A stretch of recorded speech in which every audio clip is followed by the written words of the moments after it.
हाय viewers, कैसे हैं आप लोग। उम्मीद करता हूँ आप लोग ठीक ठाक होंगे और आप हमारी इस वीडियो को जो है ना पसंद कर रहे होंगे और हमारे इस चैनल को आप लोगों ने मस्टली सब्सक्राइब किया होगा।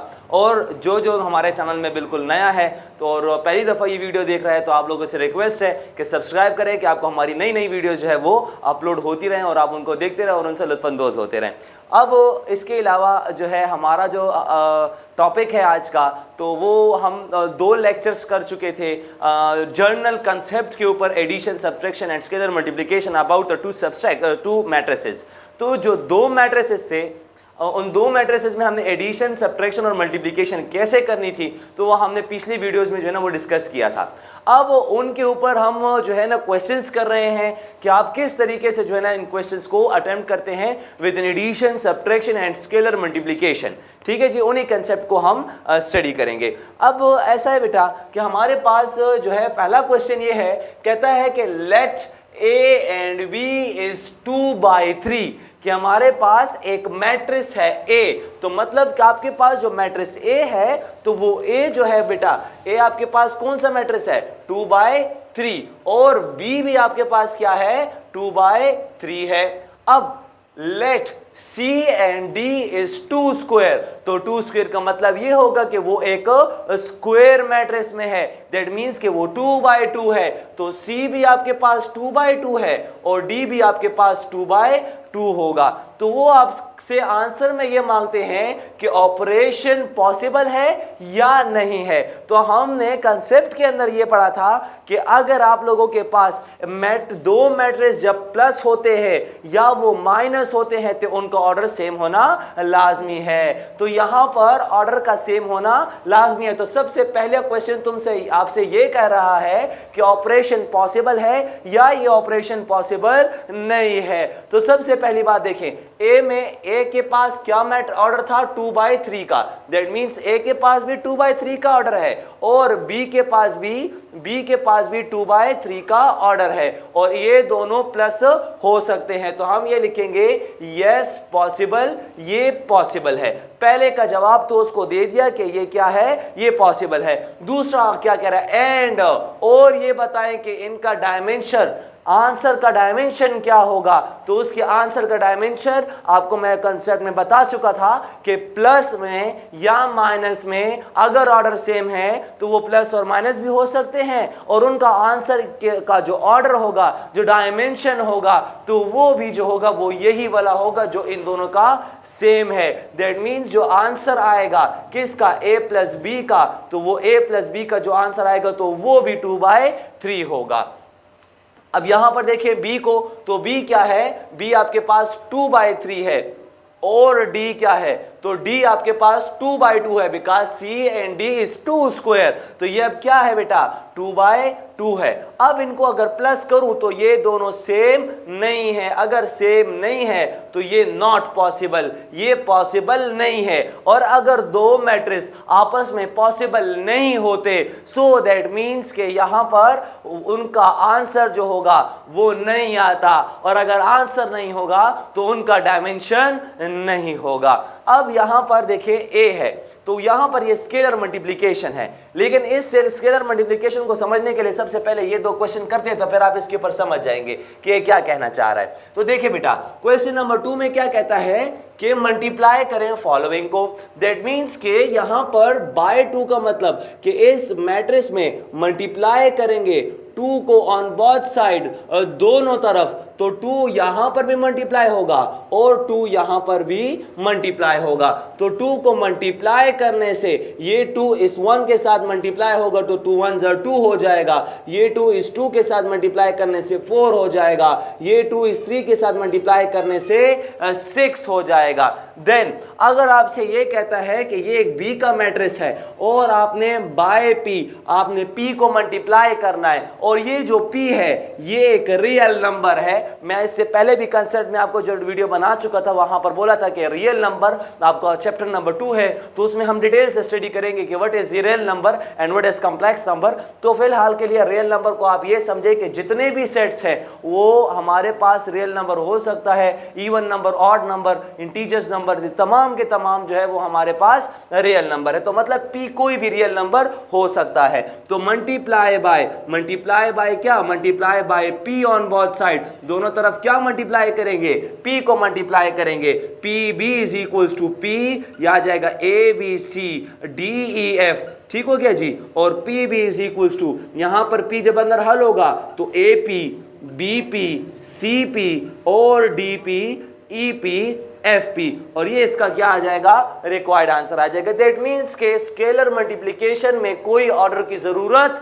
नहीं होती। इससे ये पता लगा कि जब भी हम कोई स्केलर मल्टीप्लाई करते हैं तो उसमें ऑर्डर की जरूरत नहीं होती है। अब यहां पर आ जाए दोबारा से, तो मैंने आपको बताया था कि स्केलर मल्टीप्लाई करने से ऑर्डर चेंज नहीं होता। सो इस वजह से भी यहां पर भी मैं यही वाली बात करूंगा कि आपके पास जो a है तो वो 2/3 है, आपने पढ़ा था, और जो c है वो 2/2 है। तो बेटा दोबारा से मैंने कहा था कि प्लस या माइनस में दो मैट्रिक्स का डायमेंशन होना लाजमी है, और अगर यहां पर डायमेंशन सेम नहीं है सो दैट मीन्स के ये नॉट सेम है, तो फिर ये नॉट पॉसिबल है। तो मतलब कि ये नॉट सेम है, सेम नहीं है, तो मतलब कि नॉट पॉसिबल आ जाएगा, ये पॉसिबल भी नहीं है।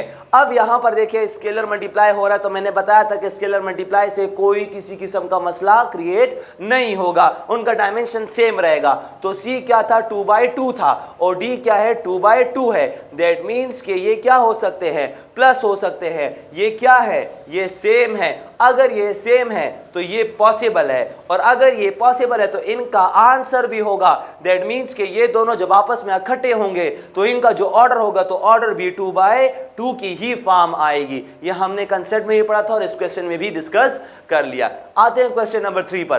क्वेश्चन नंबर 3 क्या कहता है, कहता है कि x की वैल्यू को निकालें। अब जब मैं x की वैल्यू को फाइंड करूंगा तो x की वैल्यू के साथ देखता हूं कि उसके पास क्या मौजूद है, उसके पास 4 मौजूद है। तो इस 4 को खत्म करने के लिए जब भी किसी दूसरे एक नंबर के साथ कोई कांस्टेंट होता है उसको खत्म करना होता है, तो अगर वो प्लस होता है तो इज इक्वल टू के उस पार जाने से, देखिए बेटा मिसाल, ये मेरे पास 2a है तो 2a इज इक्वल टू 1, तो अगर यहां पर 2 प्लस a है तो वहां पर 2 जाएगा तो ये माइनस हो जाएगा, ठीक हो गया, इज इक्वल टू के उस पार जाएगा तो माइनस हो जाएगा। और अगर यहां पर माइनस होगा और उस तरफ जाएगा तो प्लस हो जाएगा।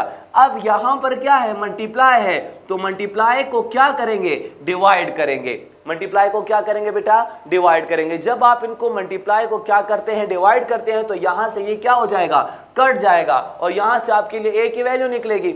सो दैट मीन्स कि इसी तरह हम जो डिस्कस करते हैं तो वो भी यहां पर यही करेंगे कि मेरे पास जो 4 है वो x के साथ मल्टीप्लाई की फॉर्म है, तो यहां पर क्या करेंगे, यहां पर डिवाइड करेंगे, divide by 4 on both side, दोनों तरफ डिवाइड करेंगे। डिवाइड करने से 4x डिवाइड बाय 4 एंड 1/4, यहां से हल करेंगे 1 4 -1 2 2 9 1 3 7, ये आ जाएगा।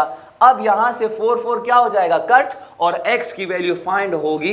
लेकिन ये जो 1/4 है ये एक स्केलर मल्टीप्लिकेशन है, तो हर नंबर के साथ ये क्या हो जाएगा, मल्टीप्लाई हो जाएगा, हर नंबर के साथ ये मल्टीप्लाई हो जाएगा। ठीक है बेटा, तो आप क्या करेंगे, हर एक नंबर के साथ आप 1/4 को लिखेंगे। जरा गौर से देखिए, 1/4 को आपने लिखना है। अब क्या करेंगे, मैं ये करता हूं कि देखिए जो कटता है मैं वो काट रहा हूं, यहां से कट रहा है तो ये 2 आ रहा है, यहां से कट कर ये 2 आ रहा है, इसके अलावा और कोई वैल्यू नहीं कट रही। सो दैट मीन्स जो x होगा उसकी वैल्यू 1/4, 1 -1/4, यहां से 1/2, यहां से 1/2, यहां से 9/4, यहां से 1/4, यहां से 3/4, यहां से 7/4, और ये इसका रिक्वायर्ड आंसर है। अब क्वेश्चन नंबर 4 की बारी। तो क्वेश्चन नंबर 4 किसे कहते हैं, अब क्या कह रहा है, तो क्वेश्चन नंबर 4 में कहता है कि आपके पास एक मैट्रिक्स A है और दूसरा मैट्रिक्स क्या है, B है, और उनको क्या करना है, माइनस करना है। मैं बार बार आपको बता चुका हूं कि जब भी कोई दो मैट्रिक्स आपस में मल्टीप्लस होंगे या माइनस होंगे तो उसके लिए दोनों का मैट्रिक्स का ऑर्डर सेम होना लाजमी है। तो यहां पर सबसे पहले चेक करेंगे कि इसका ऑर्डर क्या है। ऑर्डर देखिए 3 रोज हैं और 2 कॉलम्स हैं। यहां पर ऑर्डर चेक करें, 3 रो हैं 2 कॉलम है, तो ऑर्डर सेम है, दैट मीन्स कि ये पॉसिबल है। आप सबसे पहले चेक करें, वरना आप क्वेश्चन आपका सॉल्व नहीं होगा तो जरूरी नहीं है कि आप फिर क्वेश्चन को हल करें। तो आप सबसे पहले ऑर्डर चेक करें। ऑर्डर के बाद तो आपको कहता है कि फाइंड, आपने ये चीज फाइंड करनी है। क्या कहता है कि 3a minus b, 3a minus b। तो जरा गौर से देखिए 3a माइनस b। अच्छा एक और बात, अगर आपने इज इक्वल टू के इस तरफ जो चीज लिख रहे हैं वही वाला काम इज इक्वल टू के उस पार भी करना है, कैसे करेंगे? देखिए बेटा, पहले आ जाएगा 3, मैंने लिखा 3, उसके बाद आ जाएगा a, तो a का जो मैट्रिक्स है मैट्रिक्स लिखें 1 3 5 2 4 6, फिर क्या है माइनस का साइन है, माइनस का साइन लगाएंगे। ठीक है जी, किसका साइन लगाएंगे? माइनस का साइन लगाएंगे। फिर डायरेक्ट b है तो मैं डायरेक्ट b लिखूंगा, 3 -3 1 4 -2 -5 एंड 3। जब ये लगा दिया तो इसके लगाने के बाद ये आ जाएगा इसके साथ 3 1 ज़र 3, स्केलर मल्टीप्लिकेशन है, 3 3 ज़र 9, 3 5 ज़र 15, यहां से 3 2 ज़र 6, 3 4 ज़र 12 और 3 6 ज़र 18। ठीक हो गया जी। और यहां पर कोई स्केलर मल्टीप्लिकेशन नहीं थी, इस वजह से ये वैल्यू क्या हो जाएगी? अपनी ही जगह पर उतर आएगी। ठीक है जी, अपनी ही जगह पर उतर आएगी। अब क्या करेंगे? इन दोनों मैट्रिसेस को आपस में माइनस कर देंगे। तरीका क्या होगा? पहला वाला पहले वाले के साथ, लेकिन दरमियान में माइनस के साइन को ना भूलें। तो 3 माइनस माइनस 3, फिर 6 माइनस माइनस 2, फिर 9 माइनस 1, फिर 12 माइनस माइनस 5, फिर 15 माइनस 4, फिर 18 माइनस 3। तो ये इसका आ गया। अब देखिए बेटा, यहां से क्या करेंगे? माइनस माइनस प्लस, तो 3 प्लस 6, सॉरी 3 प्लस 3, यहां से माइनस माइनस प्लस 2, यहां से 8 आ जाएगा, यहां से माइनस माइनस प्लस 12 प्लस 5, यहां से 15 माइनस 4 और यहां से 18 माइनस 3। अब इनको क्या करेंगे? सॉल्व कर देंगे और ये इनका क्या आ जाएगा? 3a माइनस b की वैल्यू आ जाएगी। देखिए इससे क्या आता है? 6 8 11, यहां से क्या आएगा? 8 17 एंड 15। ये इसका क्या आ गया? मेरे पास रिक्वायर्ड आंसर आ गया। आई होप आप इन क्वेश्चंस के ऊपर समझ गए होंगे। कोई मसला हो और आपको कोई मसाइल पेश आते हैं और किसी चीज़ के ऊपर आप नहीं समझे तो आप कमेंट में मुझे बता सकते हैं। कोशिश करूंगा कि आपके कमेंट का जल्द अज जल्द आपको रिप्लाई दिया जाए। और इसके अलावा आगे और भी इसकी एक्सप्लेनेशन और भी क्वेश्चंस हैं बेटा, तो आप इसके वीडियो के एंड में आपको जो है ना वीडियो पिन की होगी, आप वो जो वीडियो पिन की है उसके ऊपर क्लिक करें, इसके नेक्स्ट क्वेश्चंस के ऊपर आप पहुंच जाएंगे। ये हमारा पार्ट 1 था और ये वीडियोस जो है एक्सरसाइज 1.3 3 पार्ट्स में चलेगी। तो आप बेटा आगे देखना ना भूलें, इसको सीक्वेंस में चलाते रहें। अल्लाह ताला आपको कामयाब करें और अल्लाह ताला जो है ना आपको आपके पेपर्स में अच्छे मार्क्स दिलवाए। बहुत शुक्रिया, गुड लक, अल्लाह हाफिज़।